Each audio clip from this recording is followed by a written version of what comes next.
Shalom, shalom, Israel. Can everybody hear me all right before we get started with tonight's class? If I can get a one in the chat, make sure y'all can hear me all right. All right, the water. All right, we are the School of Israel, Slovakia. We are the Israelite School of Universal Practical Knowledge, started on 1 West 125th Street under Commanding General Yohana. We are not associated with any, Slovakia, we are not affiliated with any other Israelite group or any other Christian group. I want to say Shalom, Yahweh Shem Yahshua to the brothers, Yahweh Shema, Alathan Bashem Yahshua to the sisters. Tonight is the history class, the Virginia history class, and we are going to do a little bit of catch up from last week. Very slight catch up.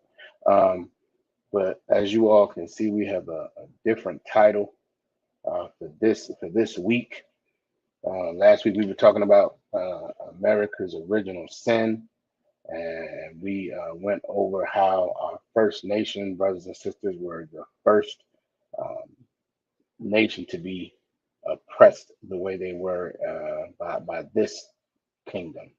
And then it rolled over to so-called Judites, so-called blacks later. And just want to make sure we keep that in mind because oftentimes these fake Israelite groups talk about how is that Israel is just so-called black folks. That is absolutely wrong. So we got into some of that last week. Um, we're going to get into um, some of the topics about our First Nation brothers, but we're going to be talking about our First Nation brothers, but it's different topics this week. All right. So we're going to give some shout outs real quick. All right, we got Officer Yagadar in the building. Shalom, brother. Trooper Shamaga Bar in the building. Shalom. All right.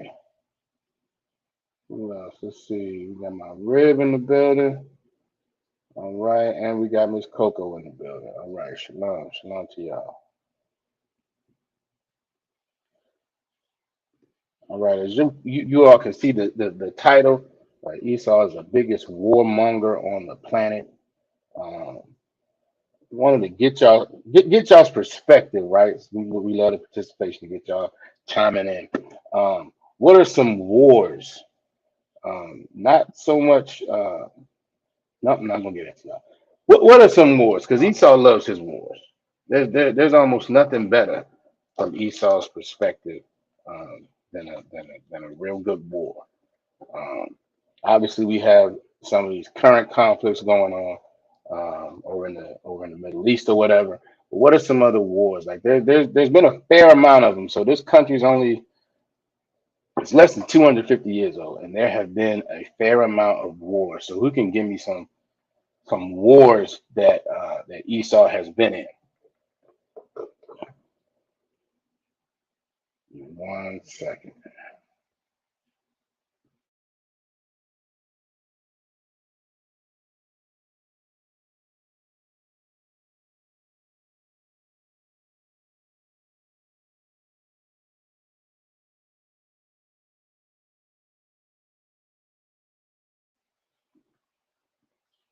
All right, so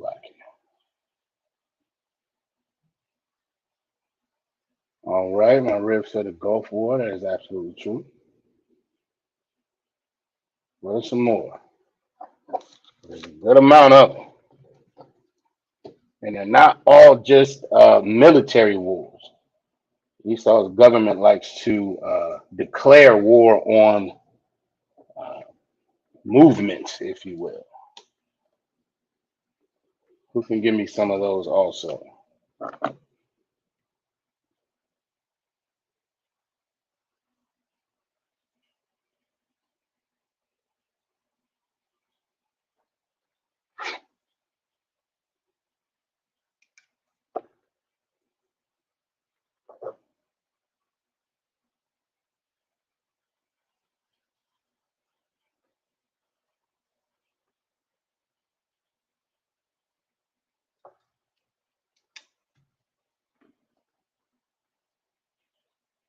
All right. Ready to the war on drugs? That's absolutely true. That's absolutely true. War on crime? That is also true.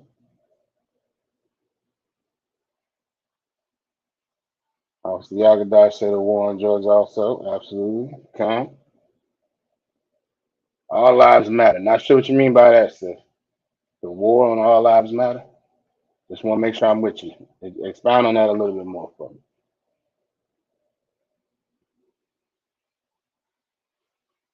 But yeah, in addition to the military wars, they declare war on these movements, the war on drugs, the war on crime. What else? Um, the war on terrorism, right? Now, were these wars are these wars historically successful or not? Matter of fact, Khan, if you think the wars are successful, La if you think they are not. Because Esau loves to declare war on something.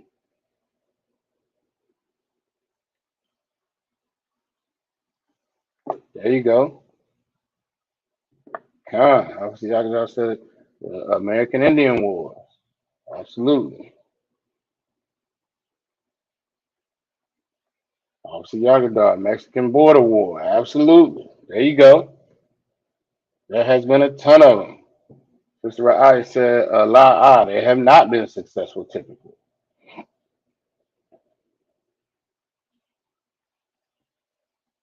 Little race war, Cuba.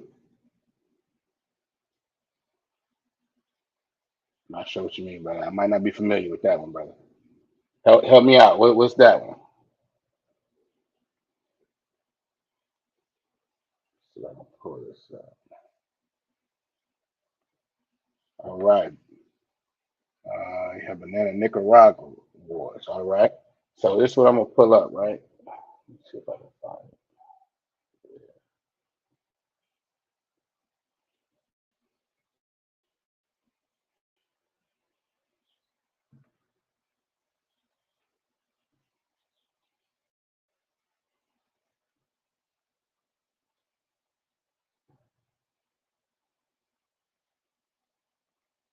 What am I doing? There we go.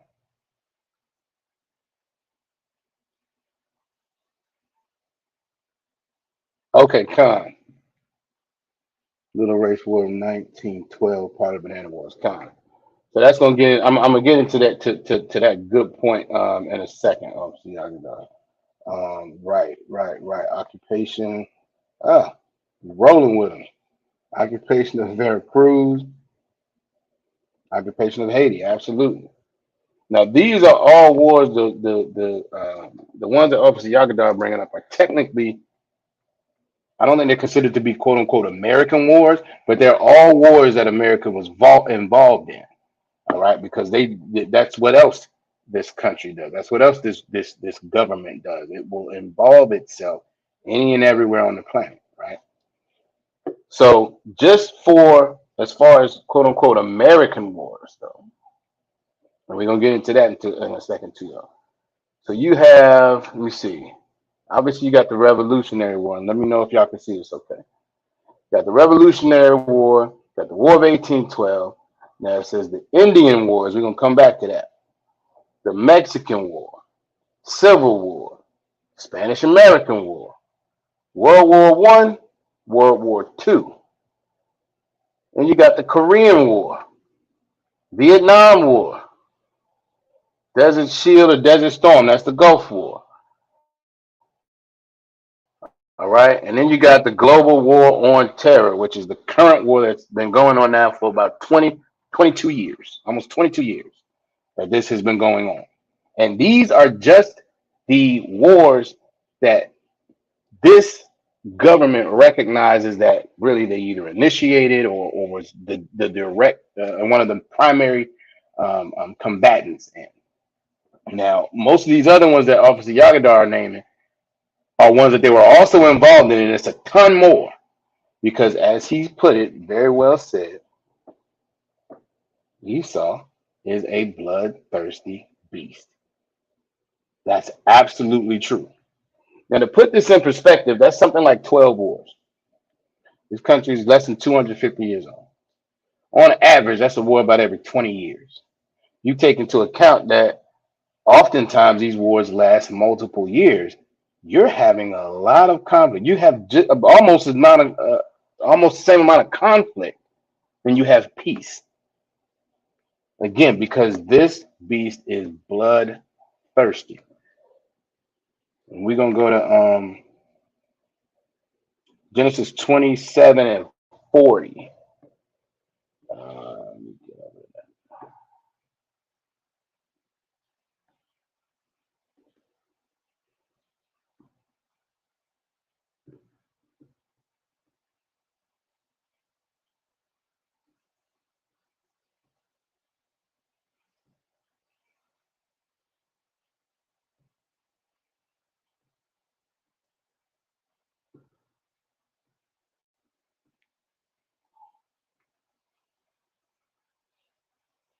All right.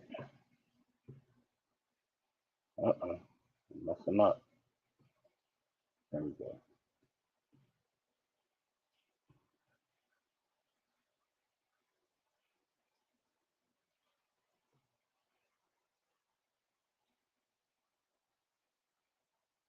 Actually, we're gonna start at 39.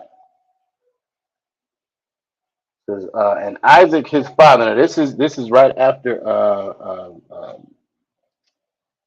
Esau realized that Jacob had gotten his blessing, so he comes into his father and says, "Well, give me a blessing too."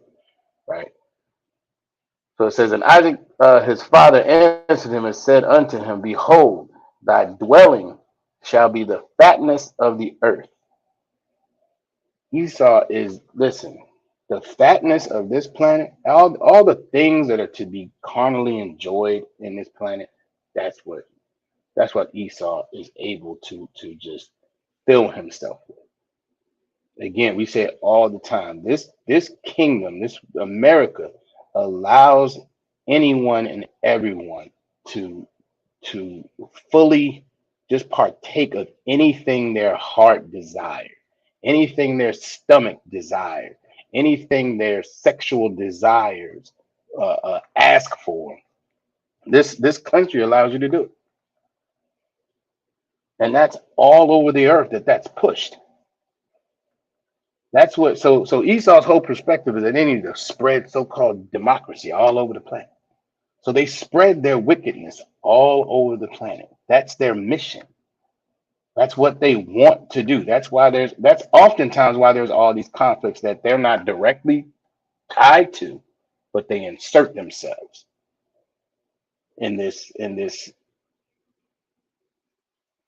mission to so-called liberate people. And what you're doing is taking away their culture. You're taking them from their culture and giving them yours. That's what Esau does. All right. It says, in the dew of heaven from above. Verse 40, and by the sword shalt thou live. That's Esau. Esau lives by the sword. And that is why he runs all across this planet, having every war his heart can desire. Every war his heart can desire is what he does. He wants to wage war on any and everything, which is why those movements about the drug epidemic and crime and terrorism, that's why he phrases it the way he does, because that's the way he thinks. Everything is a war. Everything has to be a war because that's his mindset. He lives by the sword. All right. So we're going to get into some of this tonight. So we talked about, let me see. Stop sharing that real quick. Oh, that's one other thing I wanted to do. I want to go back to these wars, right?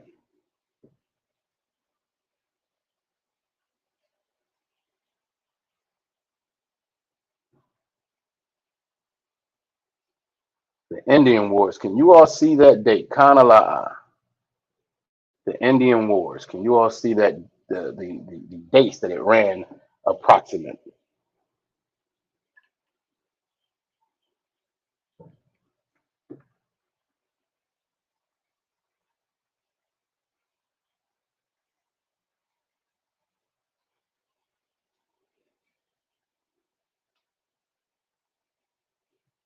Okay, no sweat.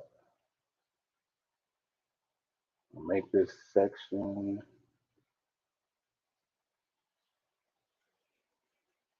There we go. So the Indian Wars were just a time was just a time period where America just waged war on the First Nation brothers and sisters that were already here. That's just what they did. And it ran from approximately 1817 to 1898.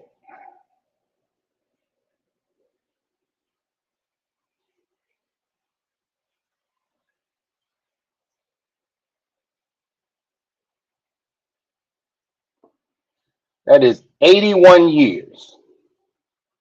81 years this country waged war on our First Nation brothers and sisters. Now, what it talks about here, and this is going to be so interesting when we get into some of this stuff. So, as you can see, it says, see if I can highlight that for y'all. I might be able to see it right there. Yep. Total U.S. service members. There was 100,000 service members at the time, right? Battle deaths, 1,000. That's what it says. About 1,000 Americans died. Now, they're only going to show America's numbers here. This is, what is this? This is Department of Veteran Affairs. They're only worried about America's numbers. They're not going to show you how many of the opposing people, especially in the Indian Wars. They'll show you in some of these other ones, but not in the Indian Wars, and we were going to get to why. All right. But just keep that in mind that the deaths in the battle are about 1,000. All right.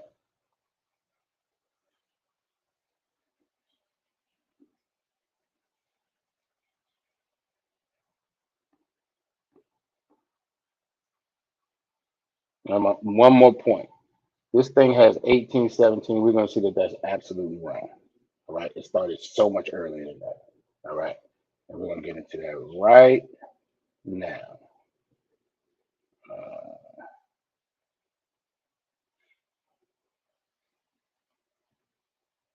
Now these are gonna probably be small. Y'all probably not gonna be able to see them that well. Uh-oh, I'm messing up. That is not what I wanted.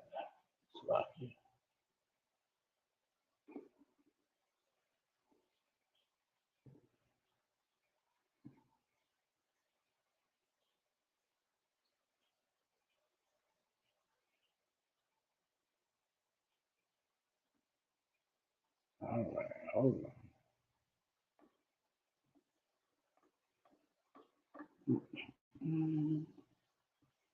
Why is that not available for me?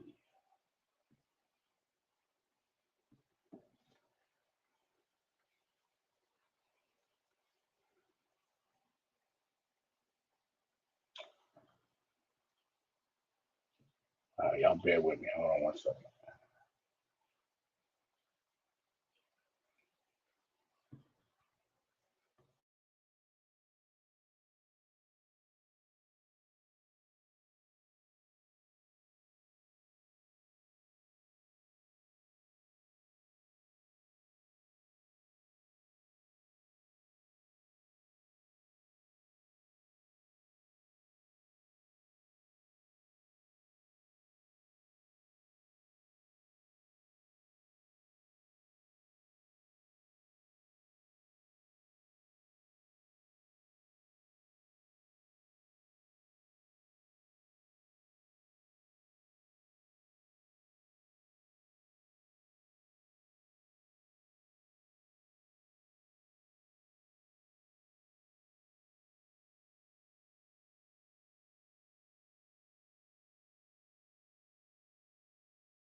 All right, Salakia.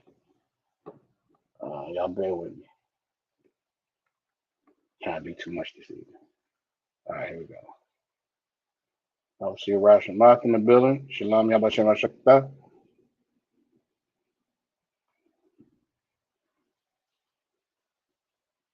All right, let's see if we can do this. There we go. All right. Again, this may be kind of small, but it's a lot of information there, right? It says because now, Salakia. One more question. We take this back down before we get into it. What was the think about the Indian Wars, right?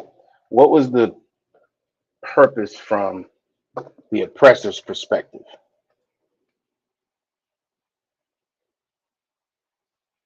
outside of being just a savage beast? What was the stated purpose of these wars? What were they trying to accomplish primarily?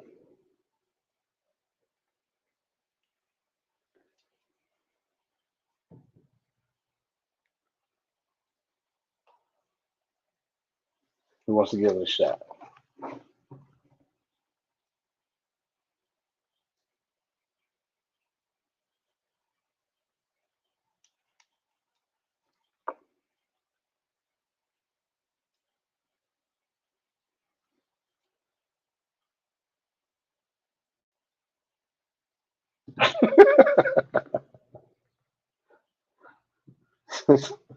Right, it said make America great again. Yeah, right. I was Yagada said world domination. All right, you're on the right track. I don't know if it was the whole world, but think about it at the time. You're talking about the 1800s, 1700s, 1800s. They're here, um, but they keep having these conflicts with these First Nation, with our First Nation brothers and sisters. Think about what their goals were. Think about what they wanted to do as an empire, as a kingdom. It's very um, practical from a military perspective. It's not. Um, what else can I tell you?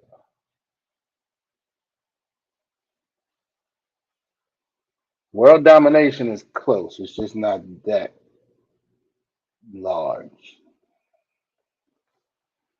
All right, Sister Al, that's not wrong. My rib said they claimed they wanted to create order. That's not exactly wrong. That was kind of the nonsense. Yeah, that was part of, and that's still part of their that's part of their propaganda. That's what they say when they go across seas now. That's what they say when they went to uh, what was it, Kuwait and Saudi Arabia. We're trying to liberate the people. We're trying to bring order. We're trying to Saddam Hussein is just terrorizing his people as if this kingdom doesn't terrorize its citizens. Um, but that's part of it. But that I mean that's part of the propaganda. That's not the primary purpose. Think about what the primary purpose was for something like the war on terror.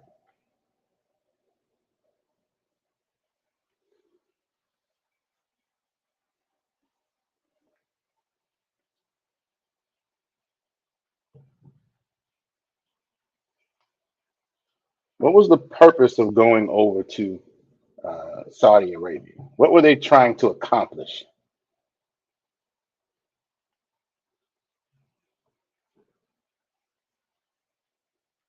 And we're not talking about the propaganda. We're talking about, when you step back and look at it, what were they trying to accomplish?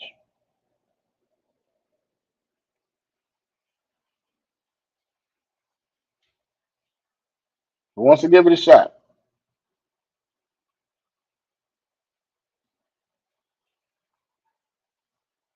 I'll give it to you another way.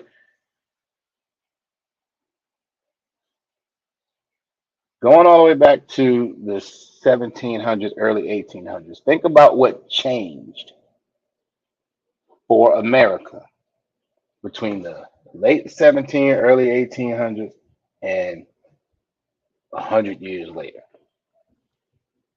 Okay, I'll take that. Give a sister a hand. Give my brother a hand. Control and dominance for America. Control of. We were almost there. I thought you were almost there. I thought you said something else. Control of what?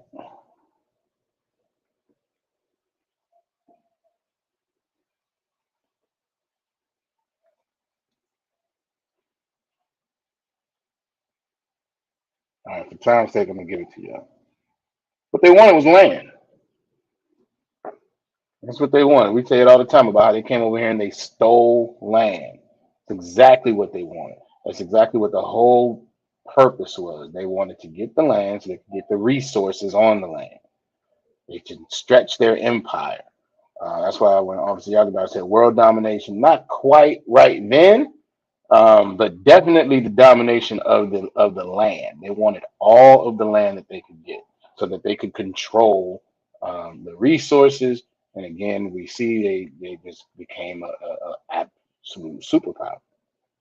All right, so we're gonna get into some of the wars that happened that led to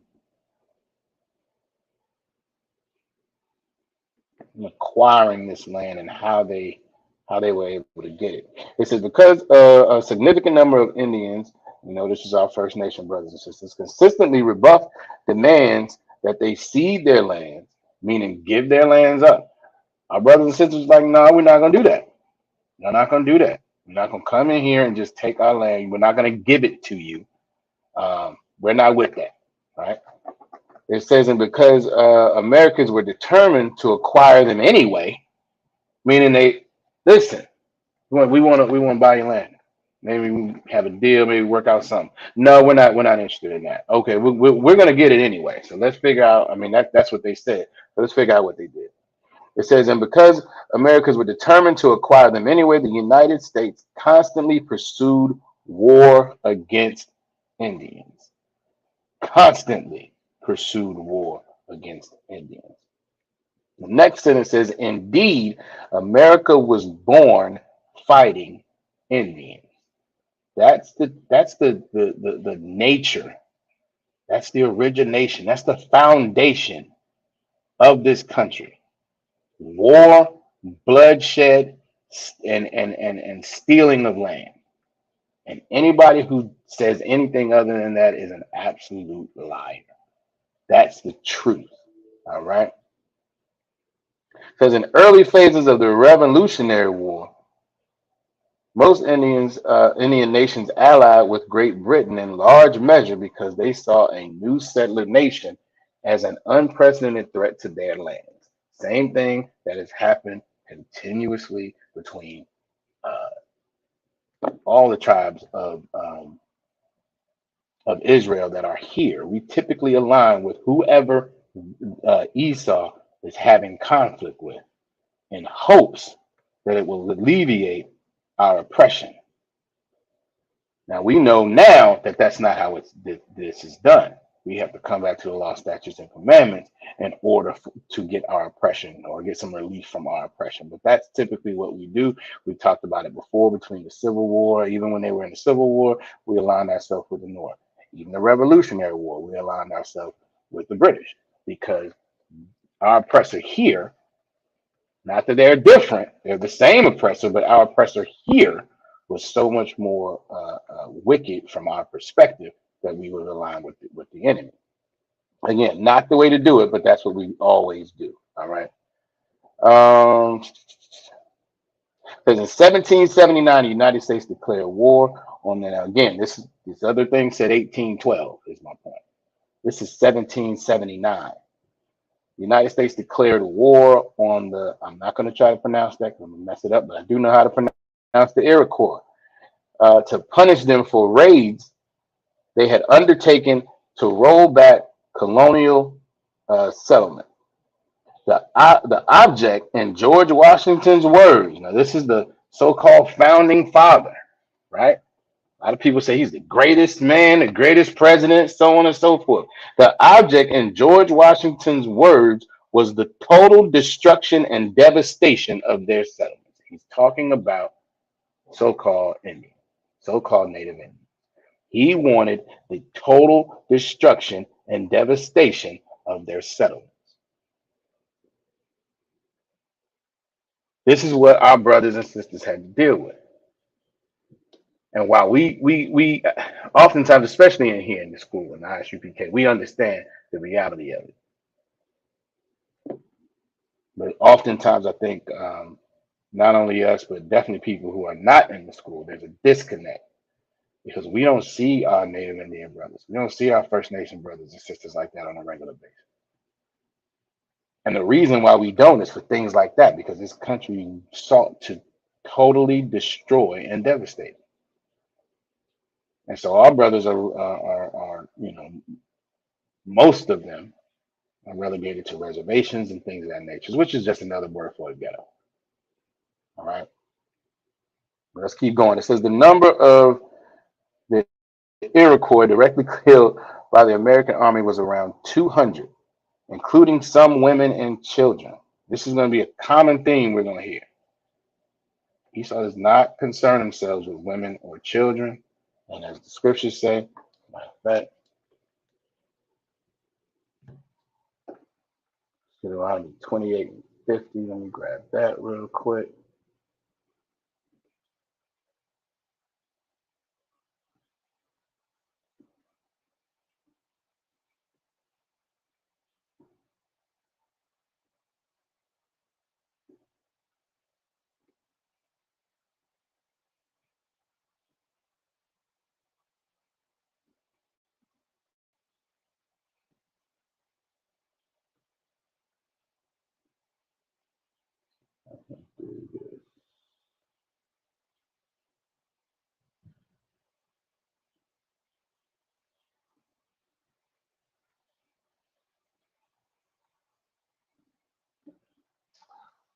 Deuteronomy 28 and 50 says, matter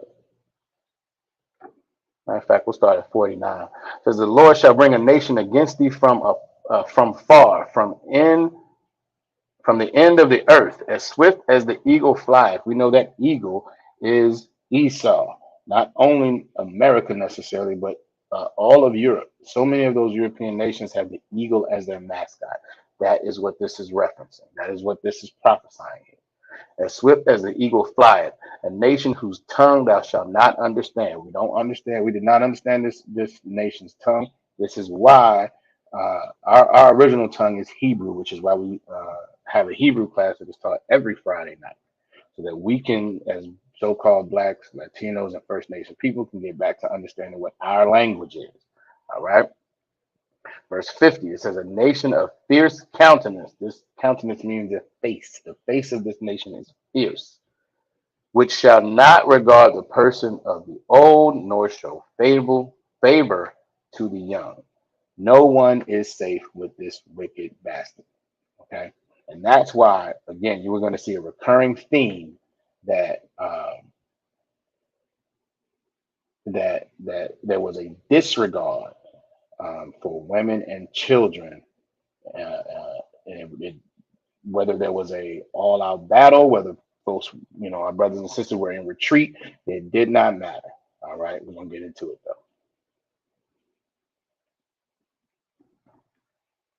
though.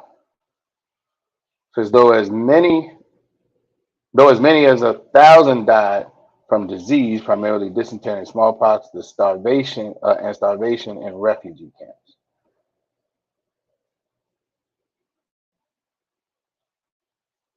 Again, the narrative is that it was, oh, there was smallpox and they got diseases because they weren't used to these other people, and they hadn't built up an immune system. I mean, if you're in refugee camps, if you are a prisoner of war, which is what that is, your immune system is going to be down.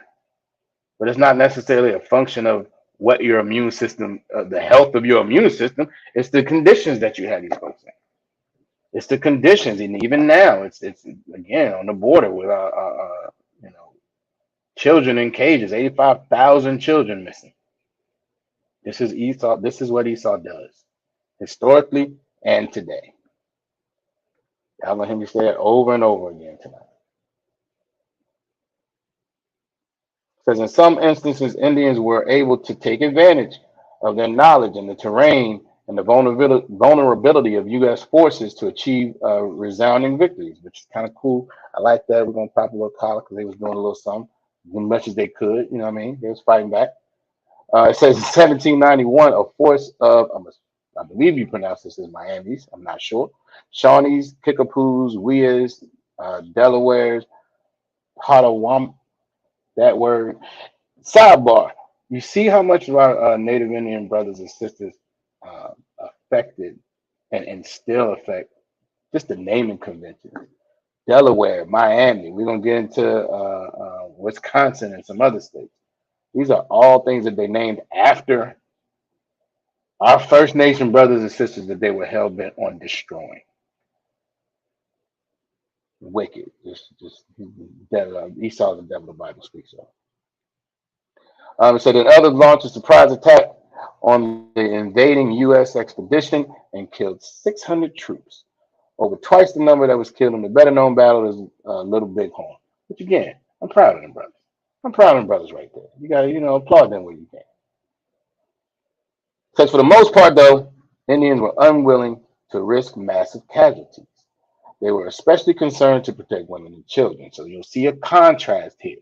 Where Esau has no concern for women and children, we were predominantly worried about protecting ours. Says and so generally evacuated their towns, knowing they would be torched.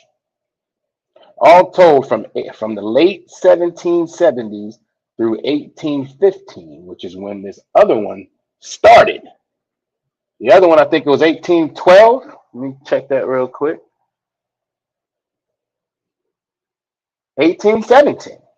1817 to 1898. That was the dates that we looked at before. But this says all told between late 1770s through 1815, U.S. forces, including state militias, burned hundreds of Indian towns in New York, Western Pennsylvania, Ohio, Indiana, Illinois, Tennessee, West Virginia, Western Carolinas, Georgia, Alabama, and Western Florida. Everywhere. Everywhere. Officer Yagadar says, like when serial killers keep trophies of their victims, reminders for them, right, and warnings to us. Exactly. Khan, get that brother a hand. That's the wickedness. That's the evil in the mind. It's just like when they put up during the so-called civil rights movement when they started putting up Confederate statues and monuments everywhere. Most of those went up in like the 50s as a reminder. Now, what's twisted about that, again, it lets you know how wicked this nation is. That the Civil War, they lost. The Confederacy lost.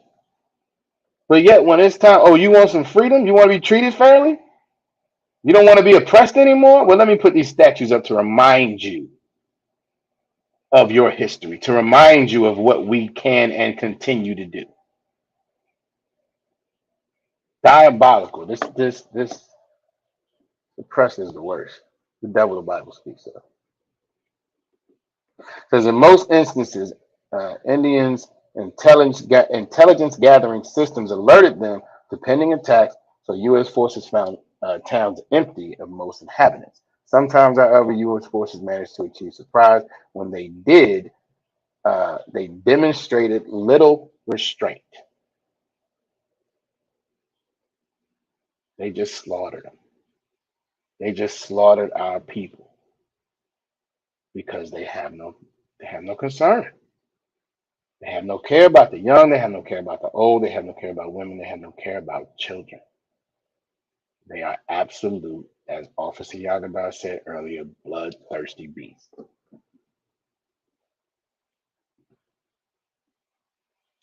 Sister Ryan said, you can't tell it when you look And all the statues that make you think they are trophies to winners and heroes. Right, right, right. Those trophies, you can't tell. Like if you were somebody who was not aware that there was a civil war or anything like that, you would think all these trophies were for somebody who won. All these statues, well, they must be the victors. All these names and schools and streets and all this stuff, that must have been the folks who won. They love to talk about being on the right side of history. That must be people that were on the right side of history. And to them, it largely is. It largely is, especially in the South. But it largely is in general. I mean, if you the fact that if you think about it, if you have a government and part of your government rebels, why would you wouldn't want to acknowledge that at all, outside of making sure everybody know not to do it again. But that's not what they do. Esau doesn't do that. Esau says it's heritage and it's something to be proud of. Let's keep going. So, so in 1782, a Pennsylvania militia surprised a group of about 100 Christian, so-called Christian Indians. This is one of the first signs that Christianity is of the devil. All right, that's Esau's religion. It's not ours. There's about 100 Christian Indians at, I'm not gonna try to pronounce that either. Nadden maybe, in eastern Ohio, and a chilling example of what sociologist Michael Mann has termed the dark side of democracy. The militiamen voted on whether or not to kill their captives. When the majority vote was tallied, the militiamen proceeded to slaughter men, women, and children alike. Everybody goes. This is the biggest warmonger on the planet. He lives by the sword. That's all he knows. He presents himself as the civilized and even compassionate. He presents himself that way. And he slaughters everything well.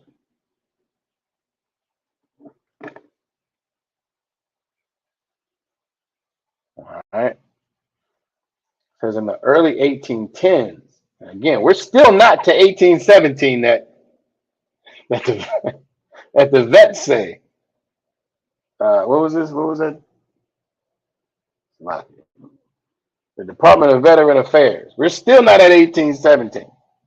All right. In the early 1810s, the Red Stick Creeks mobilized against American expansion, and Creeks they regarded as collaborating with it. Which, sidebar, I'm gonna give them another hand. And brother said, "Listen, we're not going with this expansion of America, and if you're helping them, then you can go too. We're gonna mobilize against all y'all, and that's to be applauded." Says over the course of several months, the Red Sticks sustained massive casualties, culminating in the loss of at least 800 in 1814, when Andrew Jackson, that is a former president, when Andrew Jackson determining to exterminate them. That's a quote. He was determined to exterminate these brothers and sisters. As he later put it, breached their fortifications at Horseshoe Bend and Tallapoosa River. The event eventually termed a battle, it was called a battle, had some characteristics of a massacre. Though most of the Red Sticks were killed though most of the Red Sticks killed were combatants, between 200 and 300 were shot down while trying to escape by swimming across the Tallapoosa River. Official reports failed to identify them, observing only that the river ran red with blood, but undoubtedly many were women and children. Again, this is a common theme. Our brothers and sisters were absolutely slaughtered. Slaughtered.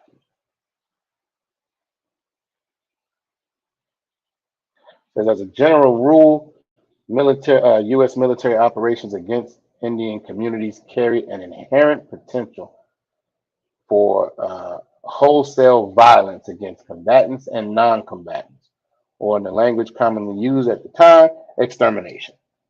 That was the language that they used at the time. They're just they just out here exterminating people. So-called Indians, so-called Native Indians, so-called Native Americans, First Nation people, our brothers and sisters, Gad.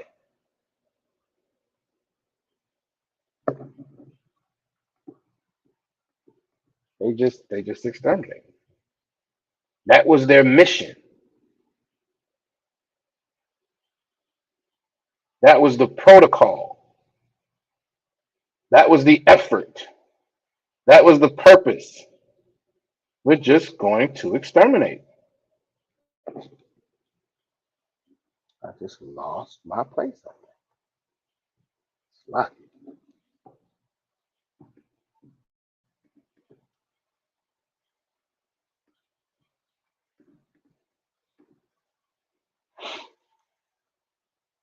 So over time, what made U.S. military operations effective was their relentlessness. This is not working. Indians might repulse a single invasion of their country, or if that was impossible, they would abandon the towns and rebuild. But because the United States had a large and growing population, high capacity to continuously mobilize young men to fight, and an unwavering commitment to expansion, the nation was able to wage endless war. Endless war. Again, their Department of Veteran Affairs says it went on for about 81 years. This is showing it went on for over 100 years. They waged endless war on our First Nation brothers and sisters.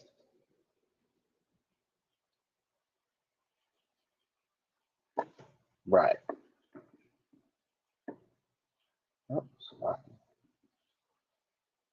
Sister I said diabolical killers. Exactly.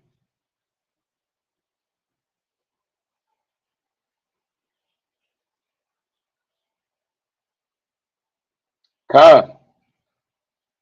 Sister I said, growing up in the South, they never taught us this history with such detail. They skim over these moments to make us believe that they are speaking truth. But wow, right. Con. And this is why it becomes so important for us to make sure that we are in these classes, because the history, as time goes on, we get disconnected from it, and that gives them the chance to start changing it, to start whitewashing it, to start talking about, well, it was beneficial to them. Slavery was good for them. Which, by the way, I wish I had that quote. I didn't pull that quote. I didn't think we were going this direction. But by the way, that's the same argument they made back then. Who's familiar with Dred Scott? Kanala. Who's familiar with Dred Scott?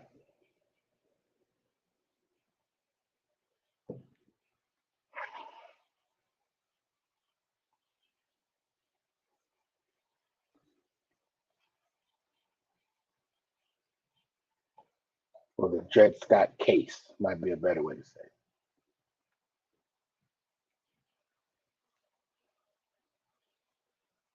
Okay, no sweat.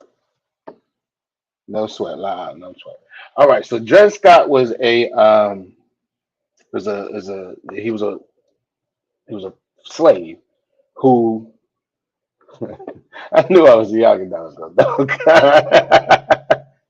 but he was a slave who there was a law at the time, and I'm getting a little off, but there was a law at the time that once free, always free, right? So the idea was if any slave moved to a state where they were free and then moved with their quote unquote master and then moved back to a state where they were now enslaved again, they could petition theoretically and say, well, no, I was free by the law when I was in that state. So once free, always free. There was a precedent that had been set, so on and so forth.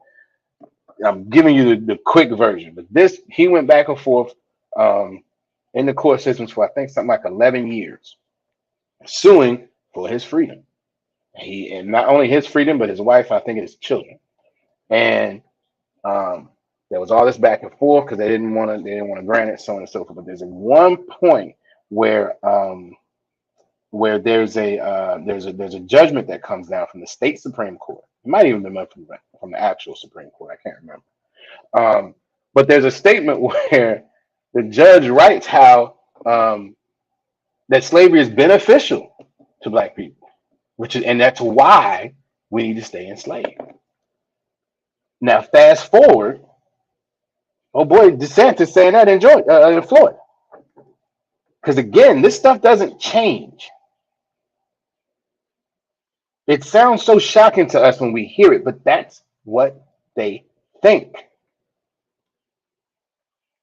That's what they thought then when we were still enslaved, and that's what they think now. We're still enslaved, it's just in a different way. And because of that, then it wasn't that bad. It was good for them. It was good for them. All right. That's a complete sidebar. That's not.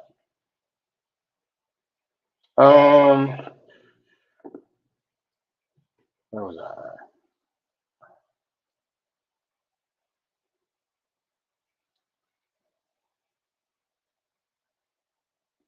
Sorry.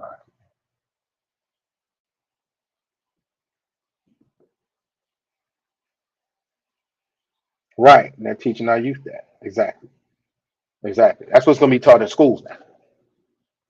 That's what's going to be taught in schools. All type of watered down versions of exactly what happened. And without getting in this class, getting in these history classes and getting this level of detail or doing a ton of research on your own, which our people typically don't do, right? As a whole, we don't do that. We get programmed in school and then we go out into the world, into this wicked kingdom, and whatever happens, happens.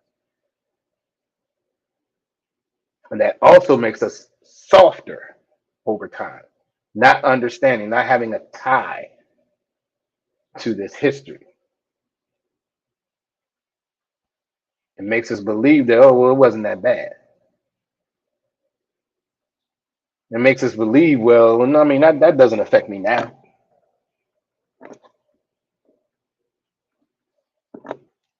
We start believing things like, well, nobody I knew was enslaved.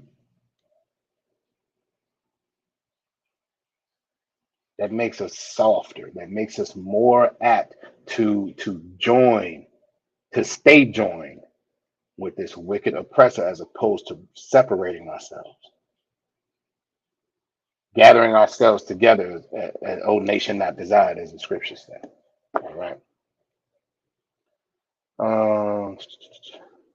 So it's faced with very real, like you're faced with a very real possibility that their people would eventually be destroyed utterly. Leaders of Indian resistance eventually agreed to U.S. treaties requiring land cessions. The threat of genocide is, in this very strong sense of the term, played a crucial role in allowing the United States to achieve its primal goal of taking Indian land.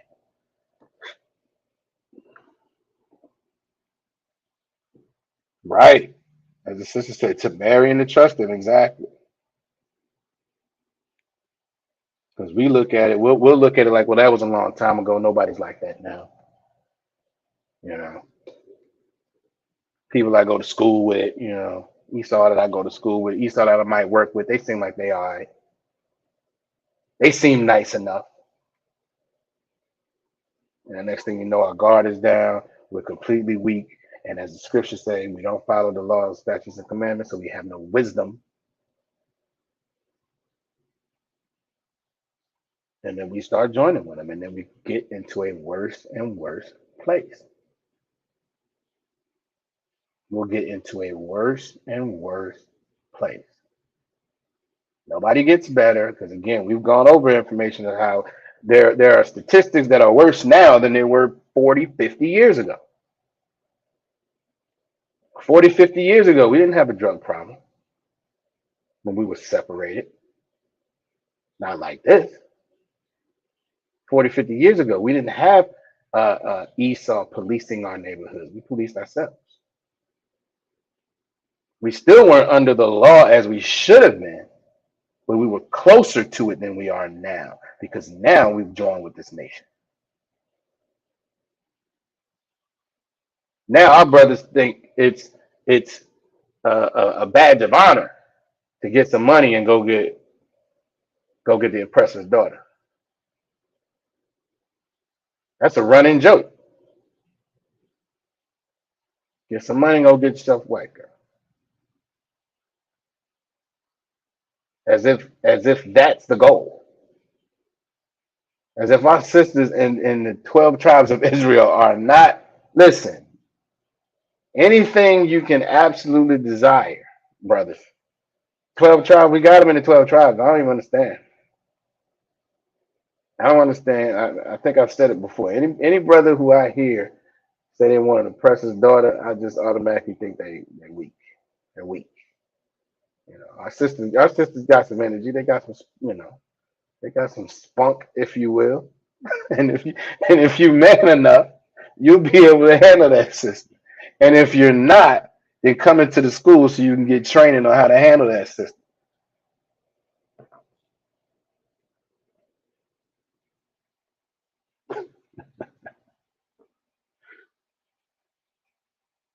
He said, "I'm in Seatown, USA," and that's the first thing I saw. Oh, you saw Jake and she saw. First thing. That's what I'm guessing you mean.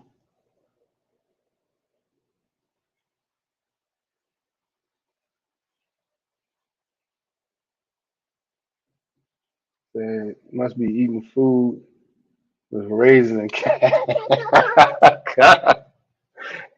Exactly. They eating potato salad with raisins and celery and all type of stuff in it, and cat hair. Yeah, because they walk all across the counter. That's exactly what's happening. Obviously, y'all I said brother had the trashiest trailer park I've ever seen. Listen, and that'd be my thing too. We always get the worst ones. Like I don't understand. Like that mentality is so crazy. You would rather have some trashiest, trailer park than to deal with a sister. What's wrong with you? Again, anybody here who sees this, hears this, brother, if that's you, call the school. Call the school, get some training. We'll bring you up. We'll get you straight. We'll get you straight. Because you can't, I mean, good night.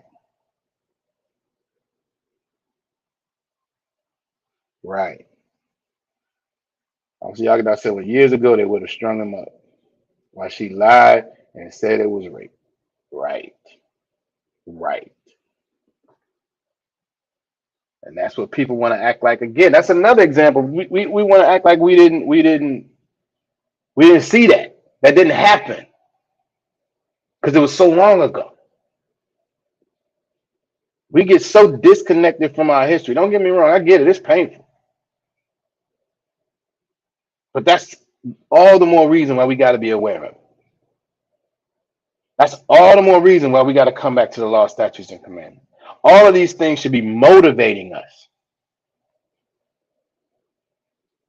Even the scriptures say what was written in 4 times written for our learning.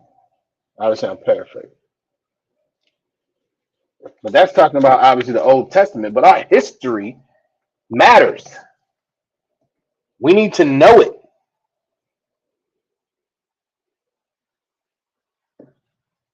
It keeps us safe.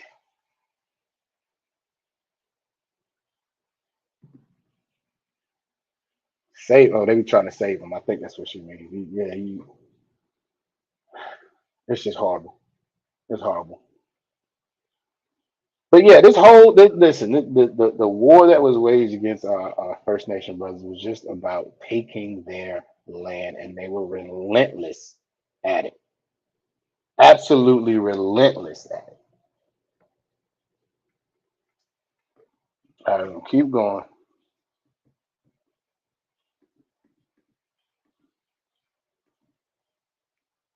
Let's see what that one. Okay, so now we bumping up against when the Department of Veteran Affairs said that there was a war against the Indians. This has already been about 40, 50 years, but now we're coming up on it officially. And Rip said they still unaliving our men, but now they use the police force like those two brothers. They tortured for dealing with exactly, exactly. And as we talked about it before, I mean, of course they're using the police force because that's where they originate. That's the police force with the slave patrol. So yeah, and that's another good point. Listen, brothers, stop dealing with Esau because even that is dangerous for you. Even that's dangerous for you. It puts you in that much more danger. You don't think so until six cops break into your house and torture you for 2 hours. You don't think so until she goes into court and says, "Listen, I know, brother. I mean, I meet this brother. I met him when I was probably my mid 20s. He was 2 or 3 years older than me. I think he had did something like 10 years, maybe 8, either way. Because when he was 19, he was messing with Esau. Her daddy found out. Now, she didn't she didn't claim rape, but he was 19, she was 17. They he got statutory. I think it was something like 8 years at 19 years old. That is devastating to your life. And again, this was not long ago. This is current day.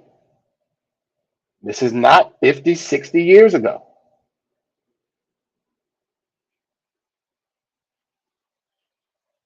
All right, let's keep going. Because after 1815, the United States intensified its efforts to expand. They were already warned against the brother. They're already burning up different villages. They were relentless.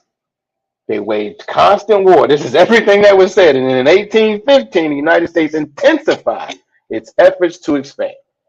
To do so, it adopted a policy formally institutionalized through the Indian Removal Act of 1830. I didn't even know that there was an Indian Removal Act at all.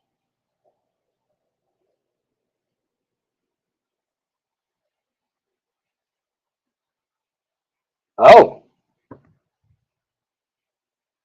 is that right? Okay, so Sister Rod knows what I'm speaking of.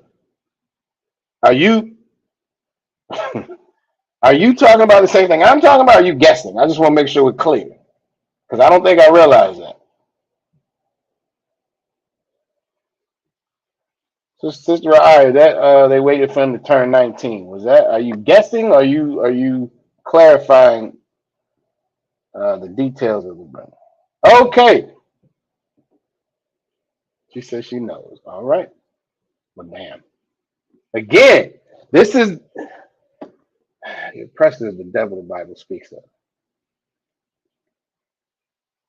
So what she's saying is her parents already knew. They just waited until he turned 19 so they could get him charged.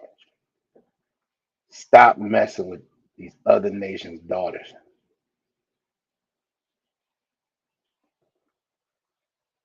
All right. Uh, Institutionalized through the Indian Removal Act of 1830, again, which I was not even aware of moving all Indians living east of the Mississippi River to Indian Territory, the modern states of Kansas and Oklahoma. That was Indian Territory at the time. As measured by lives lost, the Indian removal was far more destructive than the early period of war. Consider the three largest Indian nations of the east of the Mississippi: the uh, Choctaws, Creeks, and Cherokees, each with approximately 20,000 people.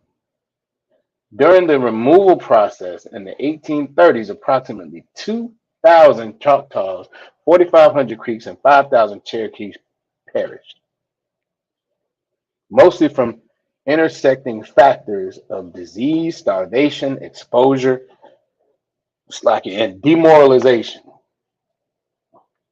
Disease, starvation, exposure, and demoralization. That is absolute oppression. That's that's internment camps. That's the Holocaust. That's what that is. Many hundreds died during the journey west, though the Trail of Tears metaphor obscures the fact that the majority of deaths occurred in internment camps while awaiting transportation west, and in the first few years after relocation. So again, this was a concerted effort. This wasn't just y'all go. There were internment camps. That's I think it's here. I'm not sure if it's this article or another one I was going to pull. But Officer Yagadar says it often. This is where Hitler got his ideas. These are the type of things that Hitler learned later, like, oh, that's how you do it.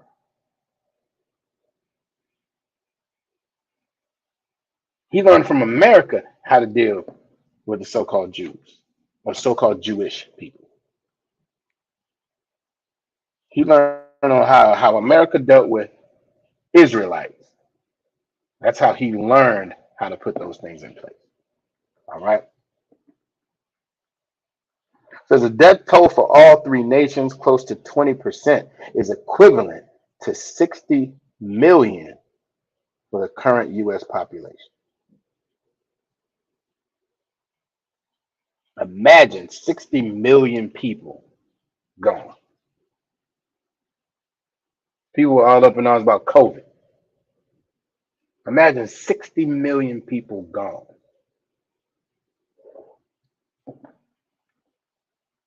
That's what happened. And that was after the initial war period. That's how they started this off. That's how they kicked this off. This new phase, internment camps, starvation,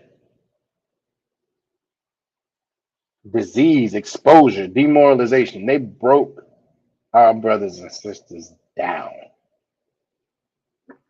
for some land.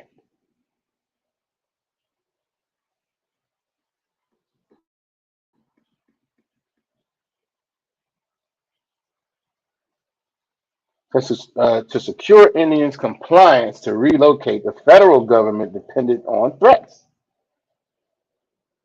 One was the withdrawal of federal protection, thus making Indians subject uh, to state legal regimes that would leave them vulnerable to settler encroachment and eventual dispossession. Which is just I'm just gonna take it like that. So the federal government said, look, man, if you don't go on and go, then we're gonna have to leave and we can't protect you. You're not protecting me anyway. You're telling me to leave. Yeah, but if I leave, then they're gonna take it a different way. Basically, they're saying you can do what I say, or we're gonna let the goons go. This is the government. This is America's government.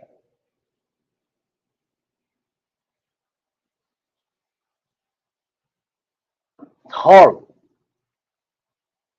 Says U.S. officials also routinely informed Indians that the government would employ violence if they refused to immigrate. I've never seen this word before either. It's pronounced the same, immigrate, but this is what it means to leave. Immigration, as America talks about, is to come over, but this means you leave with an E. So it's a threat that invoked an earlier history of war. Because again, we just talked about all the war that they had. We just talked about all the communities that they destroyed. We just talked about all the villages that they burned down. And so the federal government is saying, look, man, either I'm going to have to let the goons in, you know what, I'm going to do it myself. This is relocating. This is what this wicked kingdom does. Because when did refuse, officials made good on their word, authorizing war. Telling you, this is the biggest warmonger on the planet. Authorizing war against the Sox and Foxes in the Black Hawk War in 1832. That's part of this Indian War period. And Seminoles and the Second Seminole War in 1840, so like 1836 through 1842. In the first instance, meaning the Black Hawk War, an American Indian had the opportunity to employ unrestrained violence. Salaki. An American army had the opportunity to employ unrestrained violence when troops assisted by the Ho Chunk auxiliaries intercepted the Black Hawks band as they attempted to cross the Mississippi River through southern Wisconsin. The Americans fired indiscriminately, unaliving well over 200 Indians, including non-combatants. What does non-combatants mean? Women and children. Anybody who wasn't fighting. Anybody who was too old to fight. Anyone who was too young to fight. Anyone who may have had an injury so they couldn't fight. Everybody had to go. That's what they did. It wasn't just about the battle. It was about slaughter.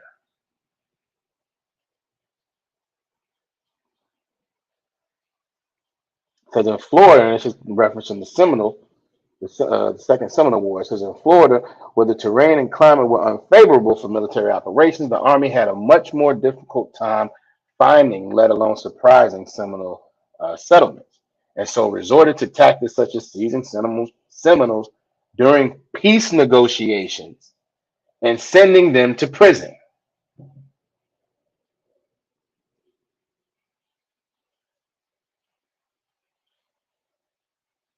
Wow.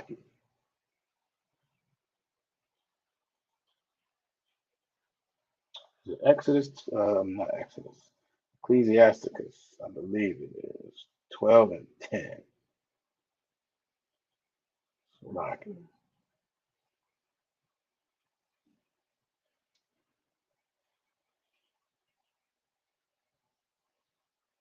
No, that's not the one. Hold on, I'm gonna get that one.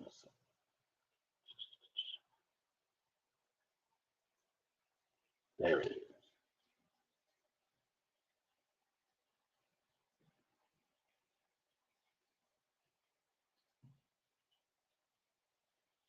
Psalms 55 and 21.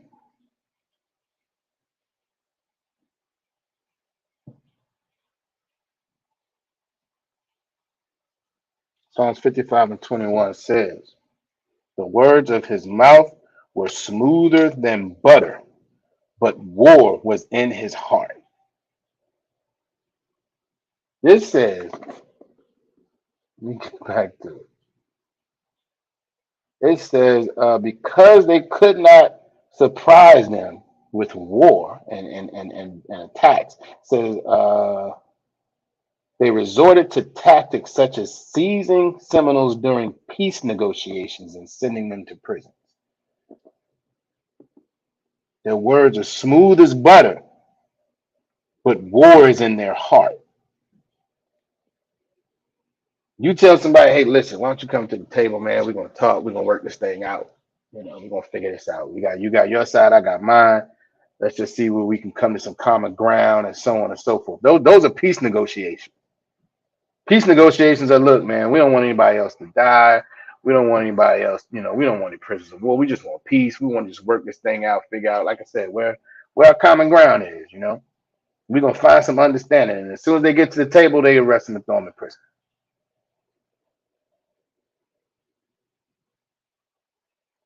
This is what the Bible is telling us.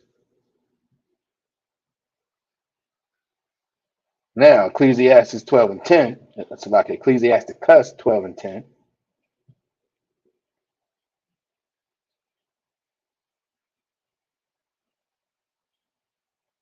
says, never trust thine enemy, for like as iron rusteth, so is his wickedness.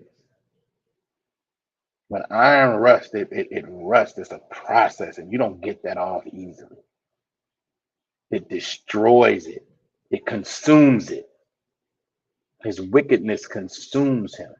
Don't trust our enemy. But again, not having these connections to our history, not having this understanding, we'll think some of them are, some of them okay.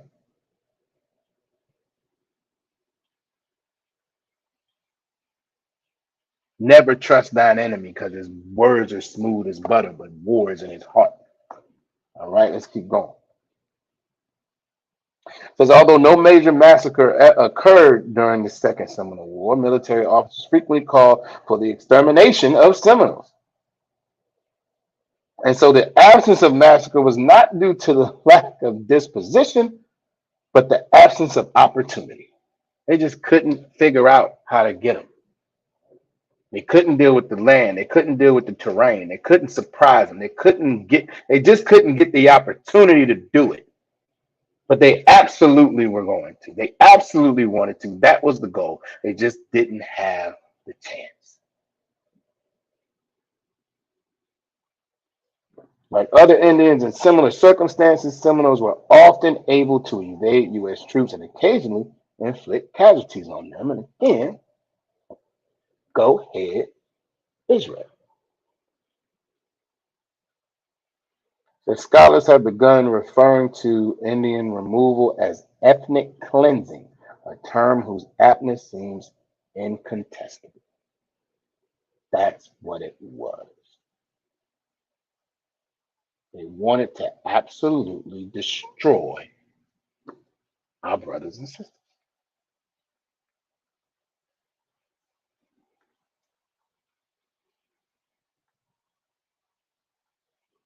That was the goal, to destroy them and to take their land.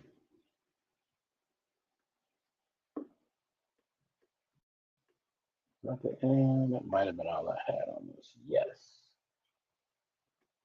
All right. Now we're going to shift gears slightly. Shift gears slightly.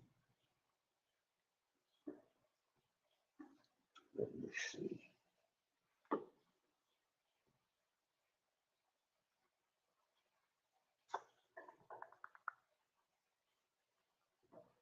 I don't know how much of this we're going to get into. If not, we're going to get into some more of it later. So, question. Kanala'a, who is familiar with Virginia's 1924 Racial Integrity Act? Who has ever heard of that? And if you have heard of it, can you tell me what the gist of it?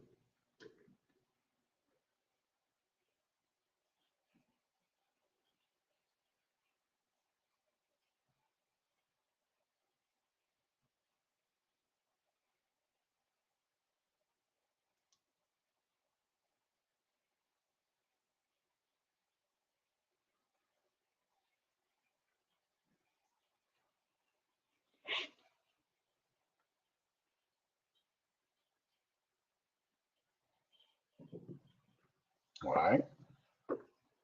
No sweat. No sweat. Uh-oh. All right. I love my brother, but listen, I didn't think I was gonna get Officer Yagadar. Officer Yagadar don't know.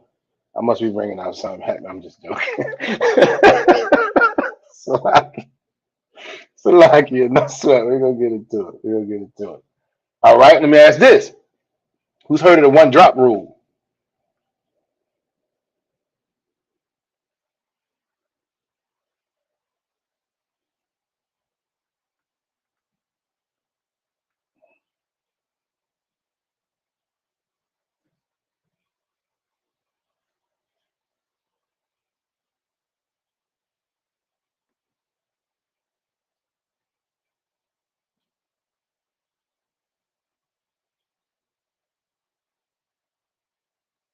Who's heard of the one drop rule?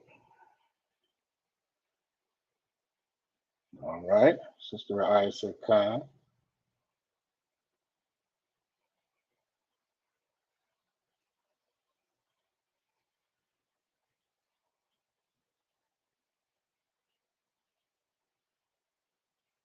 Okay. All right, obviously I got that. At least I heard that one. All right, Sister Coco said, all right, no sweat. Sister, I gave you a quick breakdown. The one drop rule was when Esau established that if you had anybody in your ancestry that was black, then you were black in their mind. All right, we know that is absolutely not the case, and we're gonna get into some of this stuff that is so ironic for them.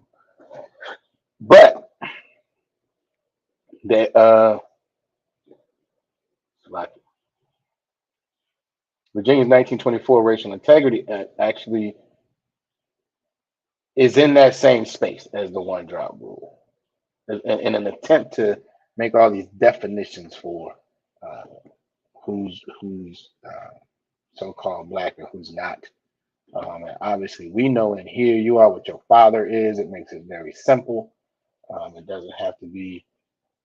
Uh, well, you'll see. You'll see.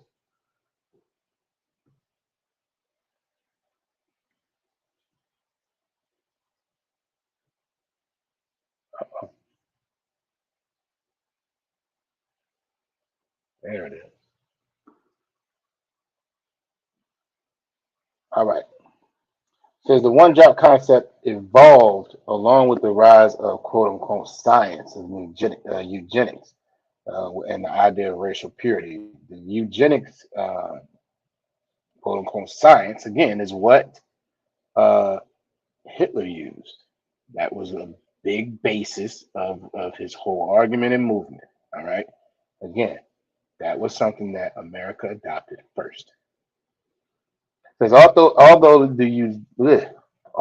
the eugenics movement began with the presumption of bettering the so-called human species, in the U.S. it quickly devolved into a way for middle and upper class white racists to claim supremacy over those they deemed inferior.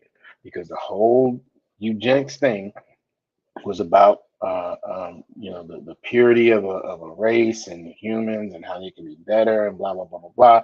So if you want to make the argument um, that you are the quote unquote pure race, then you have to make the argument that all others are inferior. All right. Since proponents provided dubious. Now listen to this.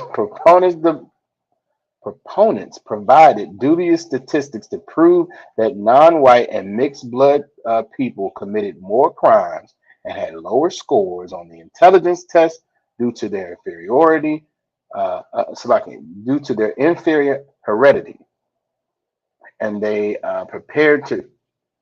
prepared to turn the skewed data they collected into laws to keep races separate and make it very difficult to be considered white and much easier to be considered colored. Now, the whole being considered white thing, being considered colored, I'm really not concerned about. But what I want y'all to catch is they provided dubious statistics to prove that non-white and mixed blood people committed more crimes and had lower scores on intelligence tests due to their inferior heredity. This is not something new.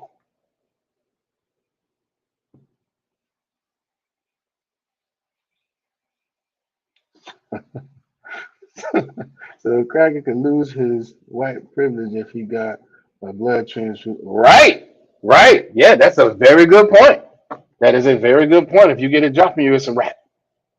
It's a wrap. I hadn't even thought about that. I don't think they were doing blood transfusions back then. They just cut your leg off or something. I don't know. I can't speak on that specifically. But think about this. They provided dubious statistics to make it seem like we were less intelligent and committed more crimes. That's the exact same thing they do today. That's the exact same method. That's the exact same uh, uh, um, argument. It's the exact same propaganda. This stuff is not. It's no different. They have their method, and they play their playbook. This is in the 1920s. This was literally 100 years ago, and they're having the same type of conversations and making the same type of arguments today. That black people commit more crimes and we're less intelligent and so on and so forth. Now, mind you, they don't want to talk about why we're in the position that we're in, why our communities are so impoverished, all the oppression that led up to all of the ghettos. And we have to be mindful to know that we joined with this oppression, which is also part of it, and that we were in a better position when we were by ourselves. And even then, they wouldn't leave us alone, but we were in a better position when we were by ourselves. And this is an example of why, because when we join to them, they make sure that we're on the bottom. All right, let's keep going.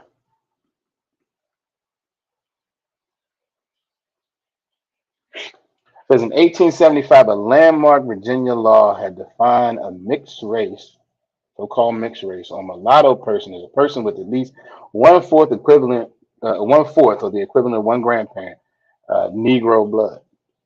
In 1866, legislators replaced the word mulatto with colored, because of course we got all these names. Again, we're our byword. We have been Negro, we've been nigger, we've been color, we've been Afro American, we've been African American, thugs. They use that too. We've been everything under the sun. Black, it's everything. Again, that is an absolute prophecy.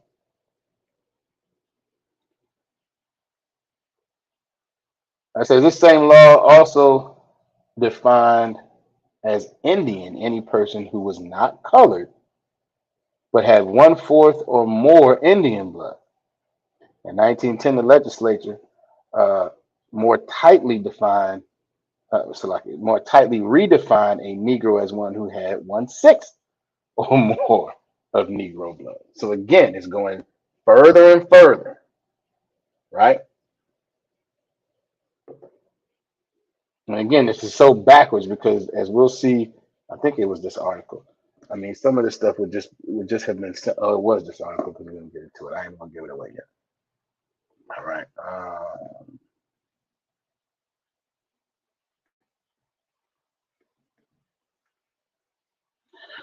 Whereas the General Assembly had defined colored in 1910 as someone with one-sixth or more Negro blood, Plecker.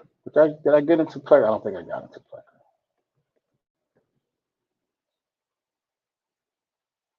I'm gonna give y'all a little bit of this. I got another article where I get a little more into it. But in 1912, Dr. Walter Plecker arrived on the scene in Virginia. Plecker, a white supremacist, became the register of the Bureau of Vital Statistics. Before I go on, who knows what the Bureau of Vital Statistics is? Kanala.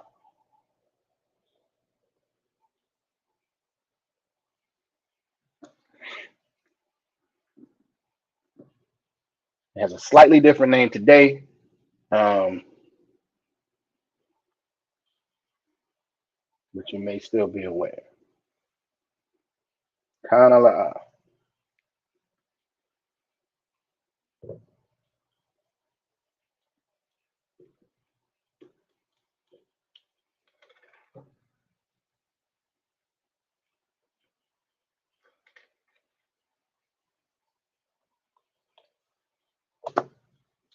Census, la says, not census, not census.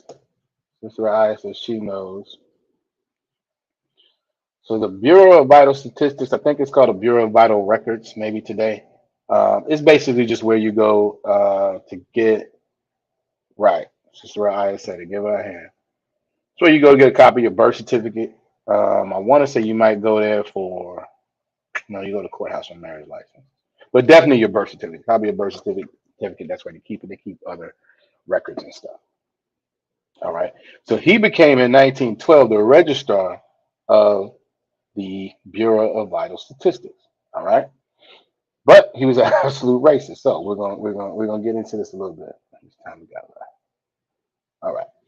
It says, whereas the General Assembly had defined colored in 1910 as someone with one-sixth or more Negro blood, Plecker personally considered a person with even a trace of Negro blood, again, we get into the one-drop rule, to be colored.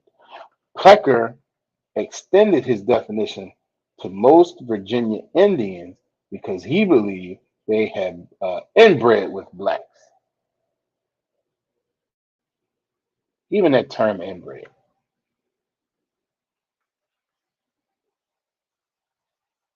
Oppressor, the devil, the Bible speaks.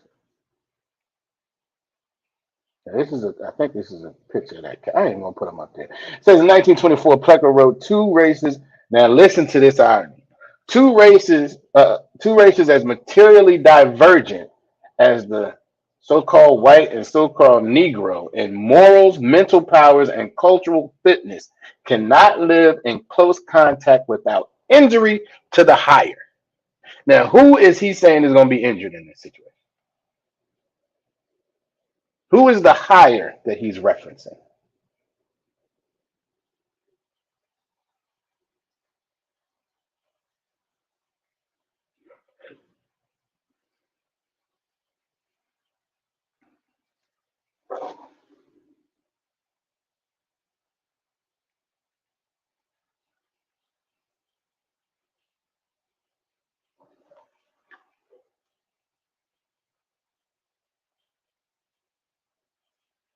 Who is the higher? I'm going to read it again. He wrote in 1924, two races as materially divergent as the white and Negro in morals, mental powers, and cultural fitness cannot live in close contact without injury to the higher. Who is the higher that he's talking about?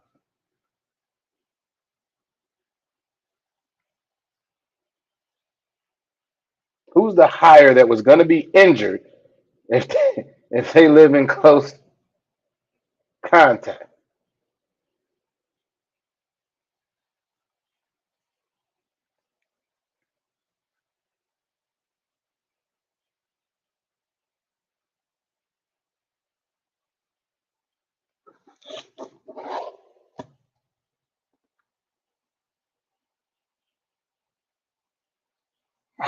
I see you, Officer Yakida. I just want to walk you, not you, but I want to walk it down. You jumped there. You know what? It's all good.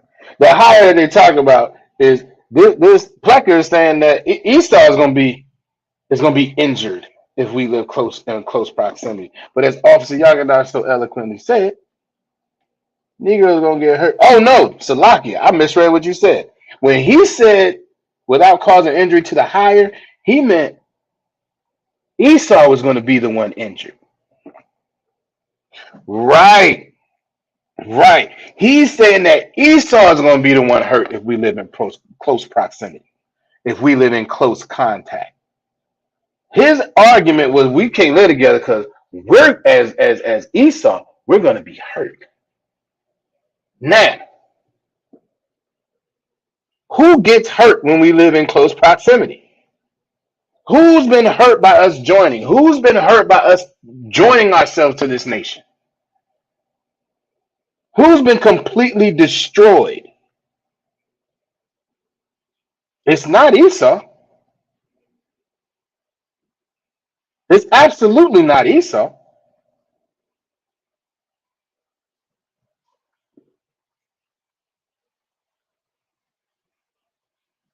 As Officer Yagadar said, look, as much as they rob, unalive, and destroy, you worried about yourself?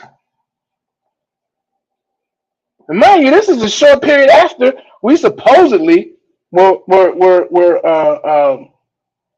emancipated. This ain't even that long after the Emancipation Proclamation, and you're talking about 40, 50 years, 40 years, and now you're worried about your safety in Virginia.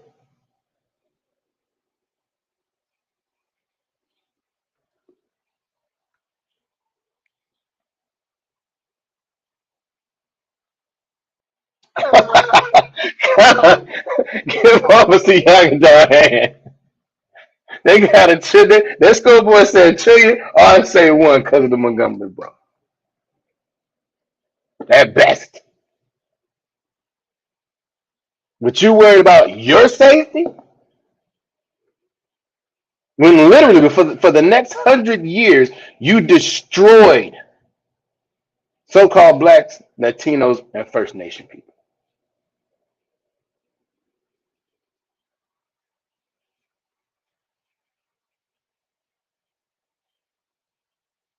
The two races as materially divergent as whites and Negroes in morals, mental powers, and cultural fitness cannot live in close contact without injury to the higher.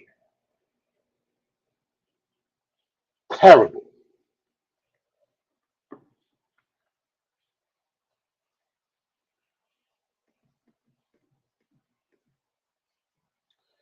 So when the Virginia legislature passed the Racial Integrity Act in 1924, it flipped the legal definition of races to focus on whites. So because up until this point, everything was about defining what anybody who wasn't white was. So that's why it's the whole of one drop and 1/4 and 1/6 if you're Native Indian and all this stuff, right? But up until this point, okay, now we're going to define it as far as whites is concerned. It says the law defines whites as anyone who has no trace whatsoever, not one drop of any blood other than Caucasian. This is the legislation of the one drop rule. And these are the type of things again we gotta know because I'd heard of it, but I thought that was something that was, just said. I didn't think there was a law that supported it. I shouldn't be surprised. And I'm really not, but I just didn't realize it. And that's again where we have to know the history of our people and what things we dealt with. Now here, you can see it, yep. It says within a few decades, Germany's Adolf Hitler adopted the same reasoning when trying to create a pure so-called Aryan master race, ultimately leading to his own extreme final solution. Adolf Hitler learned from America. Adolf Hitler learned from America how to oppress people, how to destroy people, how to unalive mass people at a time. He completely learned this from our oppressor here. Now, that's not that surprising because they're all the same people anyway. They're all Esau.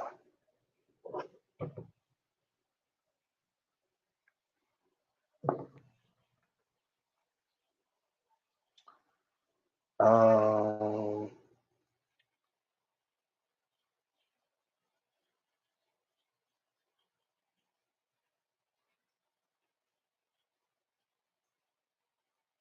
okay, so this is just something I found interesting. We probably gonna get ready to wrap it up um, after this. And it says Walter. I'm gonna start at the beginning of the paragraph. It says Walter Plecker served as a state registrar until 1946. During and after his years in the bureau, Plecker and other segregationists encouraged racial purity by creating separate public facilities and schools, forcing the other, quote unquote, other into menial jobs and forbidding interracial marriage. Now we know some of that's not bad. All right. We are not supposed to marry these other nations. We are supposed to stay within our family. And again, brothers, sisters, there anything that you are attracted to physically, you can find it in the 12 tribes of Israel. I mean, damn, let's just be real.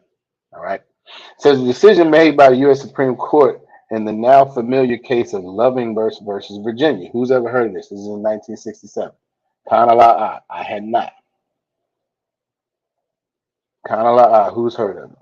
In 1967, finally invalidated and declared unconstitutional any laws forbidding interracial, um, inter, forbidding intermarriage of the races, including the section of Virginia's 1924 uh, Racial Integrity Act. Meaning they just pulled that back. Now, this is the interesting piece. It says finding that such laws contrary uh, to the guarantees of equal protection under the Fourth Amendment.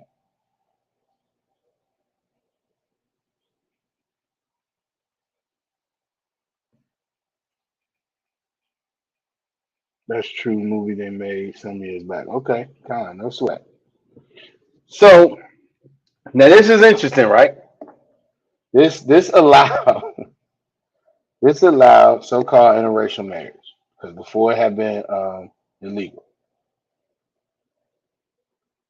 So the reasoning though is that uh, it said it found that the act and such laws, if they found it contrary to the guarantees of equal protection under the 14th Amendment. Right. So you got a couple that wanted to get married and they couldn't. Which one you think was Esau?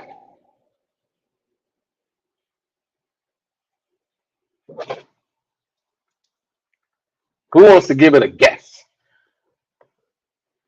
Because this was the Lovings. They were a couple. Which one you? Which if it? Yeah, obviously, y'all, now you may know because I didn't even know there was a movie out about this man. But even if you didn't know, even if you've never heard of it, think about how this is worded. Which one of them do you think was Esau? The man or the woman?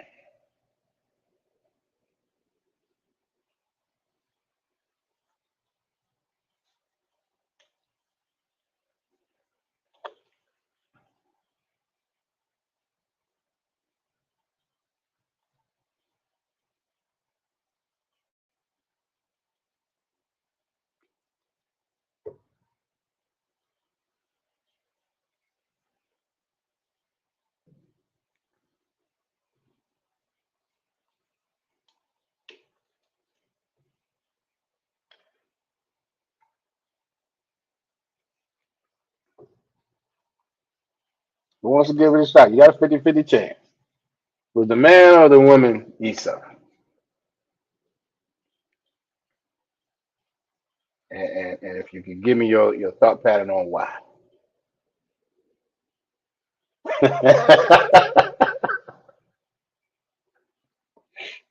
Right, you're not wrong. Officer Yakadana is absolutely accurate. Officer Yakadana said a man, of course, he cuffed up his bedwin. That's absolutely accurate. But what I was getting at was they found that the law was contrary to the guarantees of equal protection under the 14th Amendment. So clearly, there you go. My Rib said, man, okay. Rib Officer Yakadana in the building. She know she said the man exactly. Because clearly, only Esau is going to have the court talk about his Fourth Amendment rights in 19. What is this? What was that? 1967. Ain't nobody talking about 14th Amendment rights in 1967 about anybody of color. Nobody of Israel. But he can go and make a case that I deserve to marry my bed wench because I want to, and y'all are stepping on my rights. This is the most wicked beast of the field, the most subtle beast of the field, and we need to make sure we stay aware of it. All right. And with that, if there are any questions?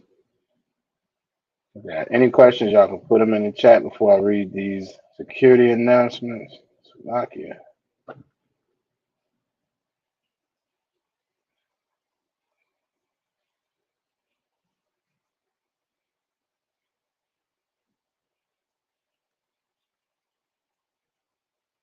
Slovakia. Maybe I did not. If I did not say rib officer Yagadar, Slovakia. Slovakia says if I didn't say that correctly. I just got a text message, so I believe I owe you an apology. Sis, my fault.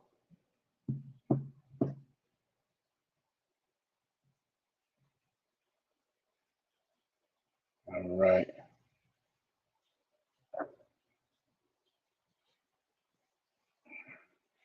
All right, I'm going with these. Some questions, so we're gonna go with the security announcements.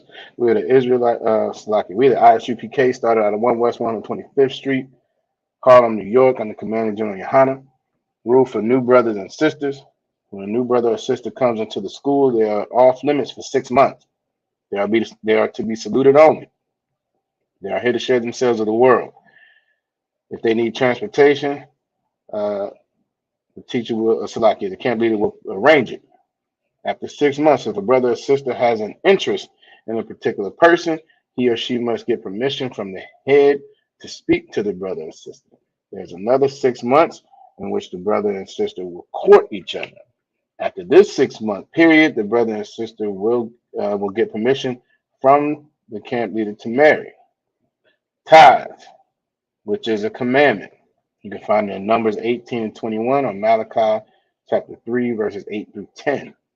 It means tenth in the Hebrew is ma'ashara. 10% of every penny of any increase that the Lord gives you. You can give it to the Treasury Department, or you can also go to ISUPK.com and it's like you pay your tithes through PayPal directly there. You have your records if you do. All right. Priest fund is a free will offering for priests. It's not mandatory. Whatsoever amount you would like to give. Upcoming holy convocation and high holy days. We have the memorial blowing the trumpets on September 15th. And I believe we're going to have that in the school in Newport News. So more to come on that. Let's see. And if any brother wants to become a trooper in the school, he needs to start wearing all black. That's black boots, shirts, pants, headband, and war scarf. Make sure you get in contact with Officer Yarash. It's like Officer Yarash Ahmad or Captain Dr. Shah to make sure they know if that's what you want to do. All right. And with that, I'm going to say Shalom, Yahweh Shem Shabbat to the brothers, Yahweh Shema, I was done by Shem Shah to the sisters. Shalom, Israel.